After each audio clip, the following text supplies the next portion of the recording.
Welcome to a special edition of the Alpacamade Cafe. I'd like for you to take a listen to Health and Human Services whistleblower Tara Lee Rodas testifying about unaccompanied minor children to the House Judiciary Committee on April 26, 2023. Ms. Rodas is recognized for 5 minutes. Good afternoon, Chairman McClintock, Ranking Member DePaul, and distinguished members of the committee. It is an honor to be here. I thank you for the invitation to share my testimony. My goal is to inspire action to safeguard the lives of migrant children, including the staggering 85,000 that are missing. Today, children will work overnight shifts at slaughterhouses, factories, restaurants to pay their debts to smugglers and traffickers. Today, children will be sold for sex. Today, children will call a hotline to report they are being abused, neglected, and trafficked, and we don't know if they're going to get the help they need. For nearly a decade, unaccompanied children have been suffering in the shadows, and I have to confess I knew nothing about their suffering until 2021 when I volunteered to help the Biden administration with the crisis at the southern border.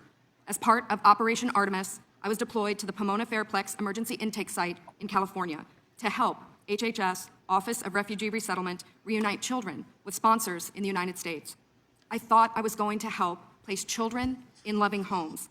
Instead, I discovered that children are being trafficked through a sophisticated network that begins with recruiting in home country, smuggling to the US border, and ends when ORR delivers a child to a sponsor. Some sponsors are criminals and traffickers and members of transnational criminal organizations. Some sponsors view children as commodities and assets to be used for earning income. This is why we are witnessing an explosion of labor trafficking.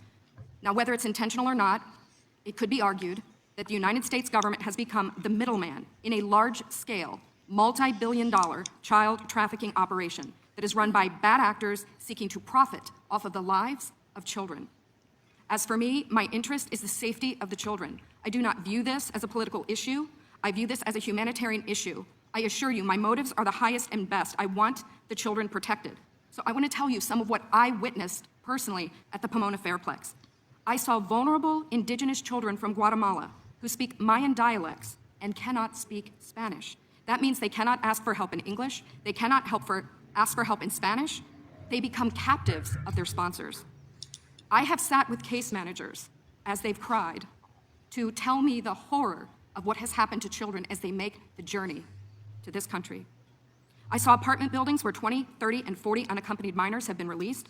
I saw sponsors trying to simultaneously sponsor children from multiple ORR sites at one time. I saw sponsors using multiple addresses to obtain sponsorships of children. And I saw numerous cases of children in debt bondage, and the child knew they had to stay with the sponsor until the debt was paid. If you didn't catch what she said at the end, what she said was the child knew that he or she had to stay with the sponsor until the debt was paid.